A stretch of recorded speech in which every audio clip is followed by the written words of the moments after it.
But first, we start with deal or no deal, and here's the way this is going to work.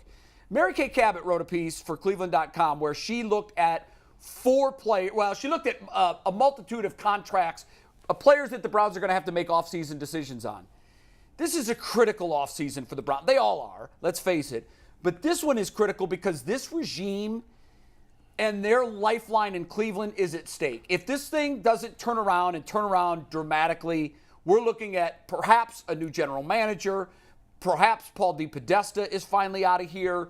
The head coach could be looking for a new job. This is a big, big make it or break it offseason. What do we do with some of these players who are kind of in the balance right now? They're unrestricted free agents, or the Browns have to make decisions on. Do we restructure? Do we bring them back? Mikey, you've picked 4 that you want us to kind of weigh in on what we would do if we were Browns management. Why don't you set up the game ground rules and then lead us off? Yeah, we've all seen deal or no deal. So essentially, this is based off Mary Kay Cabot's article, and shout out Mary Kay, great friend of the show. And she listed these 4 players, who I think are 4 players that Andrew Berry's going to have to make major decisions on this offseason, whether keeping, cutting, restructuring the deal. So what I did was I built some graphics with their current contract, their projected cap hits, and what you can do to kind of fix it. I'm going to present you this situation, and then either deal is a happy face or no deal is a sad face. And we're going to get these emojis, which come along with your membership tiers for UCSS on YouTube. So we're going to start with John Johnson III. Take the graphic, Mike. His current contract, 3 years, $33.75 million. His cap hit for next year, $13.75 million. If he's traded or cut, though, by June 1st, it opens up $9.75 million in cap space for the Browns to address issues elsewhere. Johnson has underperformed. I feel like you have to go first on this one. G, is it even a decision for you? Are you keeping or cutting John Johnson in this situation? You know, after I got back from, my brief time, I'm gonna just say I'm not the most Duke of knee jerk anymore. It's just like it's like the Earl of knee jerk. What I'm basing my stuff on is I'm looking at the teams in the playoffs. I'm evaluating the way they play. I'm evaluating the way they do things. Right. And what I'm saying to myself is saying, all right, where do we stand on the pecking order of what they got going on this field and what we doing? And with that being said, by the way, this has already taken you 30 seconds longer than I thought it would. He's getting real analytical here. Go ahead, bro. With that being said, no money. No money. I'm sorry, bro. No whammies. They came. John Johnson, listen, you came on a little bit at the end of the year. My Randy Jackson voice, you did your thing. But I think we need still a little pitchy in the early part of the season. Yeah. And song choice was a problem, too. So I'm going to have to give up the no. The no is definitely there for me. 9.7? I was like, ooh. Yeah, that's a lot. Really? That's a lot. I'll just keep the American Idol theme going. That's going to be a no for me, dog. No. It's a no. And here's why. You got to give him the face. You got to give him the face. You're right. Yeah, that's going to be a no for me, dog. That's a no. That's 2 in a row. So I want to like this guy. I really do because I know the pedigree. You want to like him? And I've seen where his ceiling can be. And I get excited about that. But the problem for me with Johnson is he doesn't come close to that ceiling nearly enough. And at that position, you've got to be more than anything else. And, G, you know this because they've got to rely on you. Yeah. You've got to be reliable. You've got to be steady. And he is anything but that. Now, I will say, I think ultimately the defensive players that are in the mix here that McNuggets is going to give us, I think one guy is going to weigh in on all of them, and I think we know who that is. Yeah.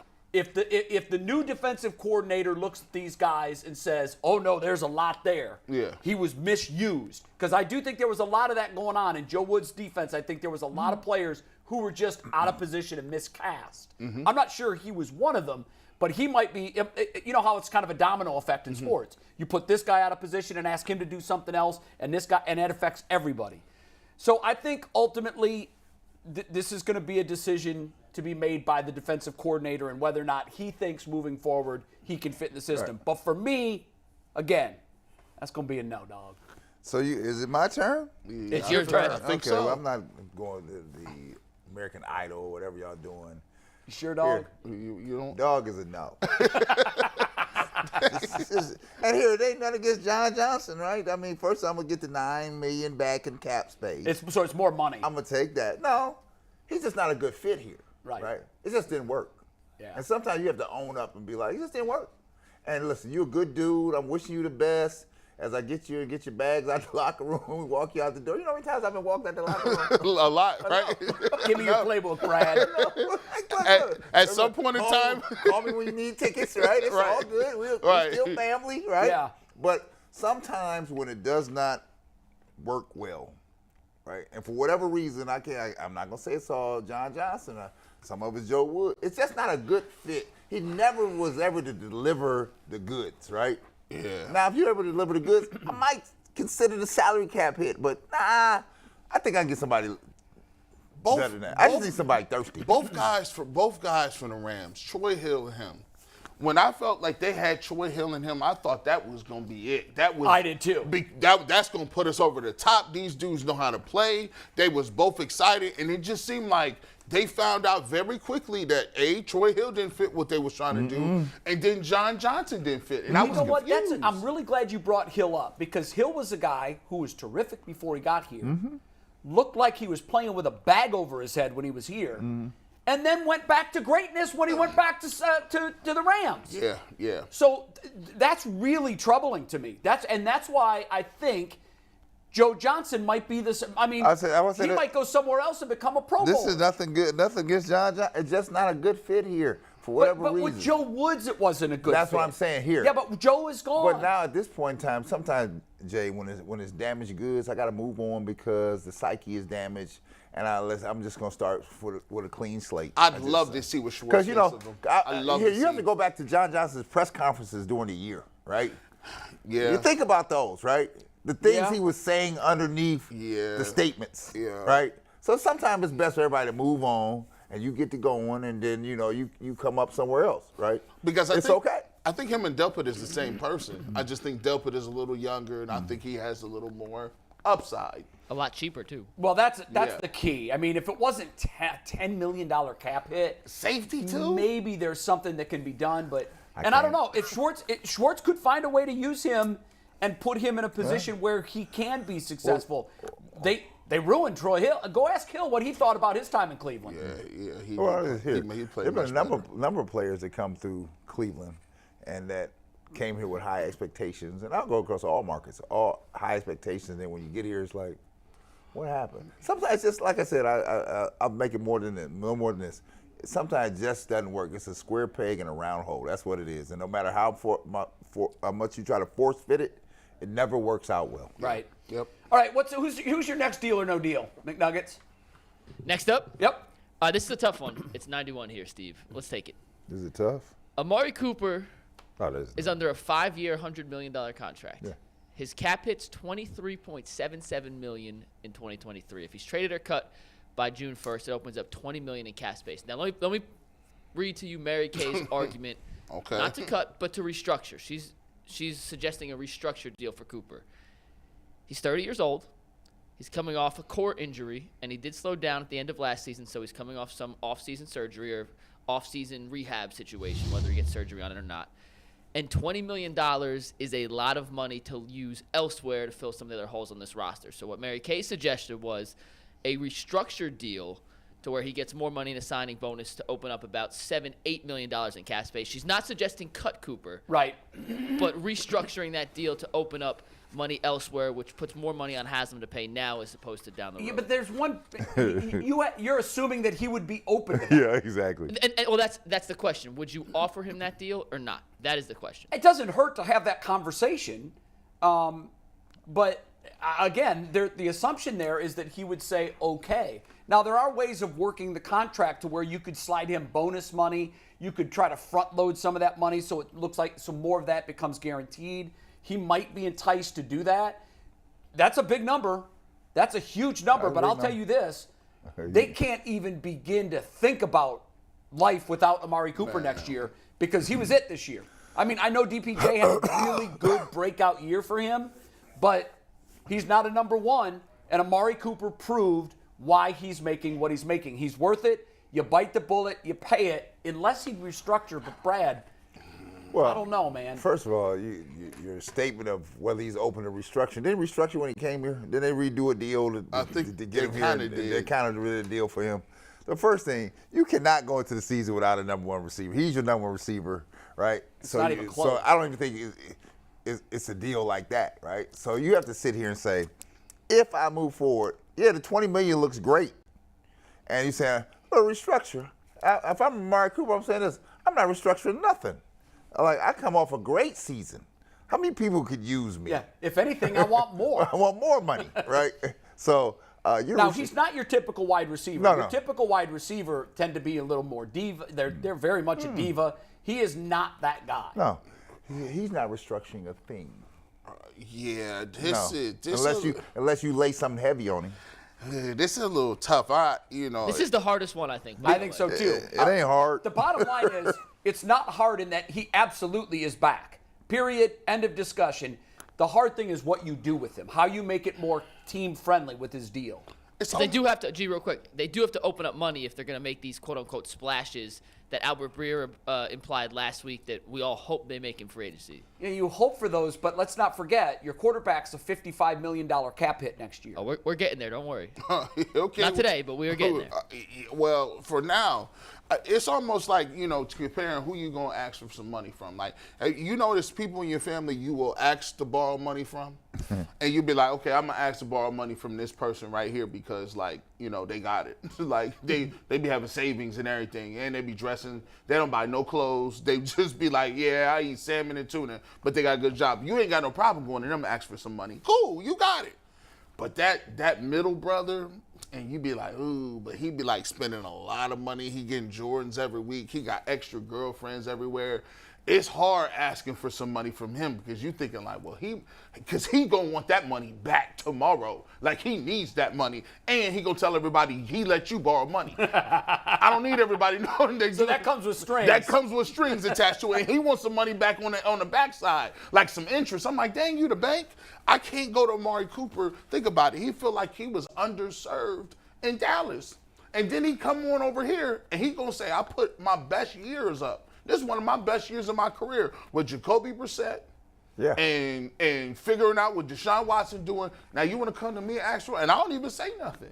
So where we it's kind of tough. That's a great point, G. That's a great point. I mean, if you're talking about the good soldiers, and I don't mean like doing all the right things. I just mean check all the boxes. He's a team guy. He never causes problems. He does what's asked of him. He never complains he's not getting the ball enough. He produced. He played hurt. You can't punish him because you've made some bad contractual decisions elsewhere. He almost had 10 touchdowns. And don't it just seem, and then coming off the fact that you had Jarvis Landry and Odell Beckham Jr., and they was just like, that was a whole thing for a year, right? Yeah. He just came and calmed the whole room down and put up these numbers. I don't know if I can ask him, but if he going to do it, if you going to do it. Be ready. If you going to do it, I'll smile at you, bro. Yeah, let me get that off. But I don't know if he will. I don't know he will either. Okay. What's next? All right, next, Steve, Mike. I'm gonna say Steve 100 times by nature. This is Mike. Steve's out all week. He's on a cruise. Mike is in. Steve's on a director boat Mike somewhere. is in. We got two Mikes back. Let's take 92 here, Mike. This next one is a big free agent decision for the Browns to make here. It's Ethan Pocic. He's currently an unrestricted free agent. Last season, his salary was $1.9 million. According to Spotrac, which is the free agency value, it takes all the contracts for positional and puts into their projection. His projected contract that he'd receive in free agency this year is 4 years, $28.8 million, which is $7.2 million per year. They're already paying Wyatt Teller and Joel Bitonio a boatload of money, over $14 million each. Yep. Pocic was the highest-rated center in the NFL for the majority of the season when he played. Then he got hurt. He came back. He finished 5th in the league according to PFF. Do you bring Pocic back, or do you let him walk?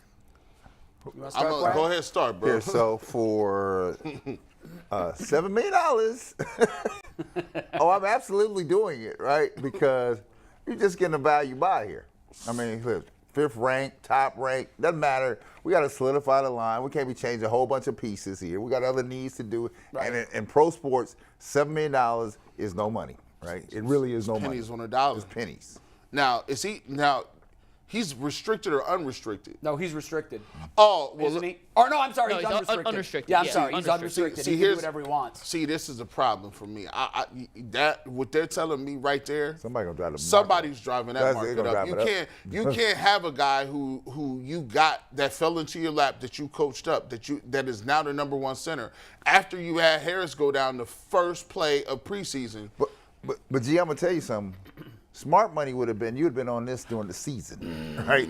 That was the. You'd been on it during the season. Yeah, and there's no indication that they weren't. But if you're Pocic, there's no way you're doing that. No, There's no way you're $7 doing million. He the hottest in the game right Yeah. now. And I was expecting them to give him the Conklin money.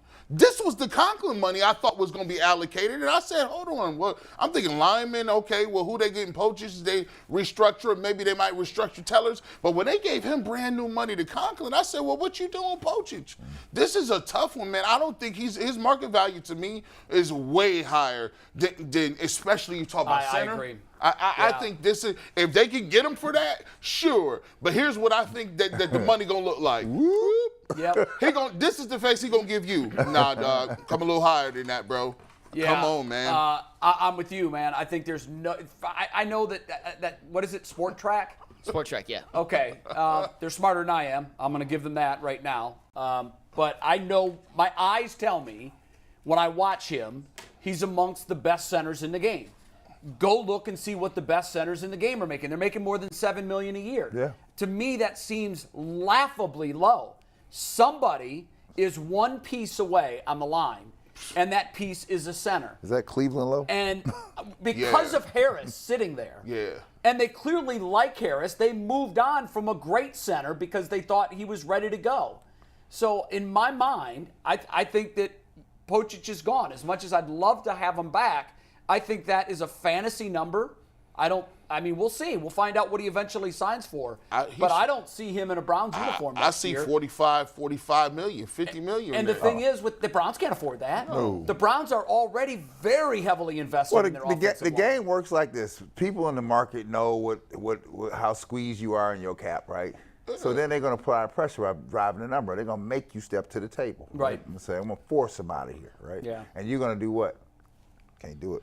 The deal was to be had like In week 7 of the year. In the season. In the season. And then you could have enticed him, his wife looking around like, I'll take that money now. I can move houses. I got some cabinets there's always over that here. opportunity. Yeah. I would have done him before Conklin. I I would've would have too. too. I'd have done him would before agree with Conklin. that. I think a lot think of people were surprised Conklin got the deal I was before stunned. they did anything Still. with Pocic. 2 weeks earlier, we were talking about, is this dude done? Still. And then they give him all this money and they lock him up? I've been watching the all 22, Jay. I've been watching. I got Tell me what you see. I started from game 1, and it don't look like the same ball player. I'm trying to figure out what maybe they Jack. know. Yeah, Jack Conklin. Maybe they think it took him a year to come back, and he's gonna be back next year. This was a kind of a get together year, but. You know, I didn't see it. I thought that they could have did something else with $60 million. I will say this. The one thing that perhaps the unsung hero on this football team is a coach. And his name's Bill Callahan. Mm-hmm. He is widely regarded as the best offensive line coach in the game. Some call him the best position coach in the game. He had offers to go and re-sign to stay here. Mm-hmm. That's a win for us. That's a huge win for us. So I feel comfortable. Remember, Pocic was a guy they picked up from Seattle. He was a free agent, wasn't he? Was he? They traded for him in preseason. But they gave up nothing. a 7th-round conditional pick or something absurd like that. That's so, crazy. and that was That's before crazy. Bill Callahan got his hands on crazy. it. So I think I'm not saying that Bill Callahan can take any run-of-the-mill center and turn him into a guy who's going to get major money, but I think that's exactly what happened in this case. Pocic was who he was. Maybe I think the Browns are hoping that Bill Callahan is to offensive linemen as Andy Reid is to skill positions. Yeah. Maybe Andy Well, I Reid. think he is. I think he's proven that. He's proven that. If you playing for Bill Callahan, he'll get you ready to go, and he can coach him up. So that may be what we have to lean on. But that 20. I think at the end of the year, I mean, at the end of the day, I don't think Pocic is back with the Browns. I hope I'm wrong. I'd love to see him back, but I just don't think he fits in with their cap and with what they have, and the fact that Harris was good to go at that spot last year, and then he got hurt right away. Yeah. So I we'll think they're see. just going to go back to Plan A, which was Harris in the first place. and he's got a much better deal, much more controllable right now. So we'll see what happens. What's the last one? Before I get to the last one, I want to mention one thing real quick. I wasn't sure when we started this. I just looked it up. The highest paid centers in the NFL, where that $7.2 million, if that was to be the deal, would fall in. It'd make him the 11th or 12th highest paid center in football. So that's what I'm saying. He's going to get way more than that. I think so too. Now, Jason Kelsey's the highest paid, deservedly so, but he's on a one-year deal, so we'll see what he does next year. He turns 37 next year. I didn't realize he was that old. He's definitely in the twilight. I don't know. You can't get into a player's mind, but if they won the Super Bowl, he's gone. I mean, gone. Walk off into the sunset.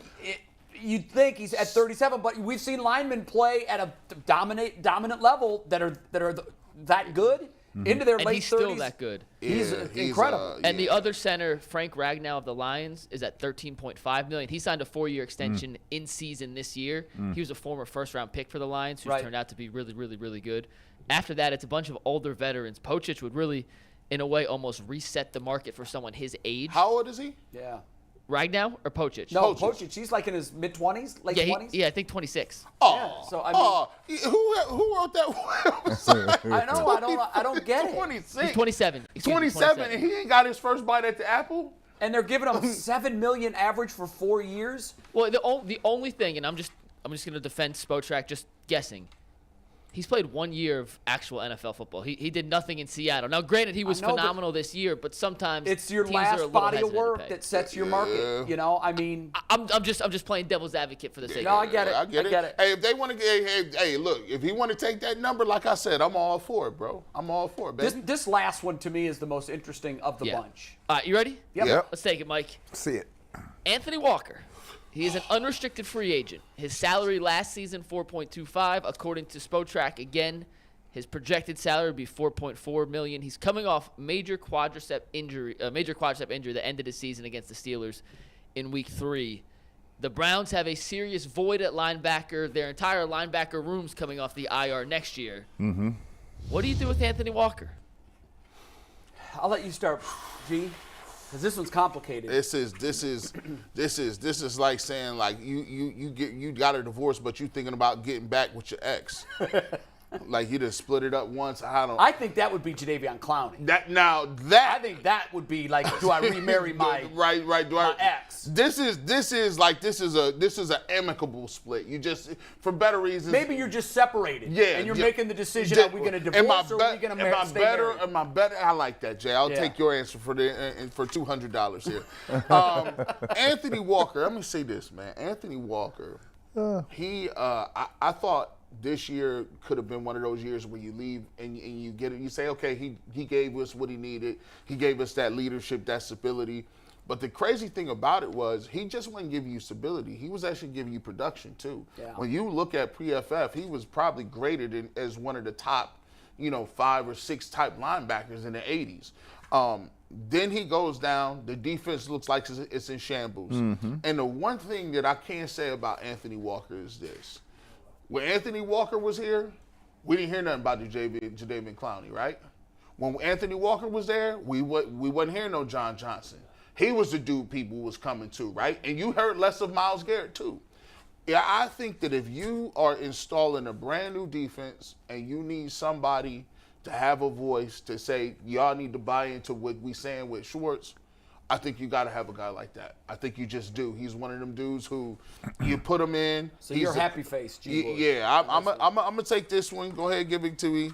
Yes, indeed. Well, I'll take some of this Anthony Walker any day and twice on Sunday because these linebackers look like little small JV kids and was all over the place when he wasn't there. And I think he can help that.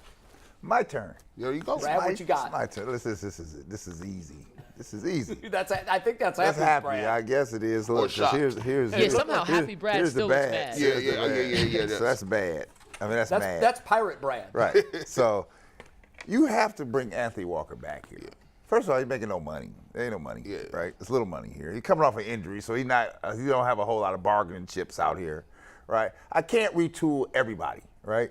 I got to have some stability here, right? Now, going into the season, Anthony Walker was a guy that was supposed to wreak havoc on the defense and then have control over the masses on the defensive side. Yeah. I'm going to bank that is the case, right? Because DeQuell was even high on Anthony Walker, Yeah. right? Right, So he was very high. let's stay back with that.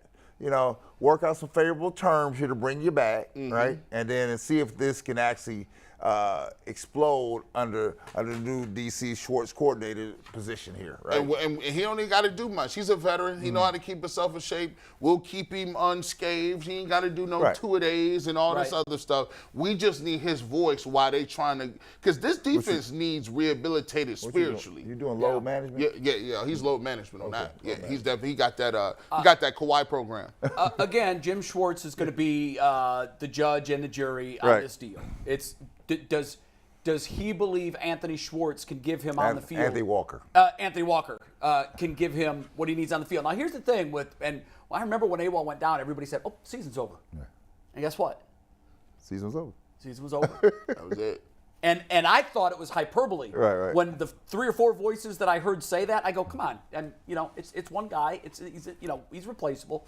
No, when AWOL went out, this defense went AWOL. Yeah. Literally. Yeah.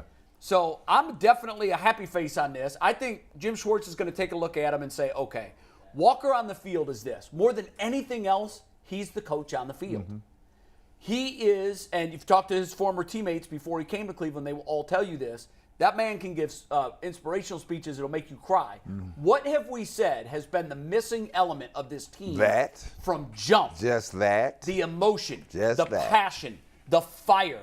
He was the internal combustion of a defense that when you took him out, the fire got snuffed out and they were done. Now, there were a lot of things that led to the demise of this season, but I think Walker going out was pivotal. I think it was absolutely pivotal.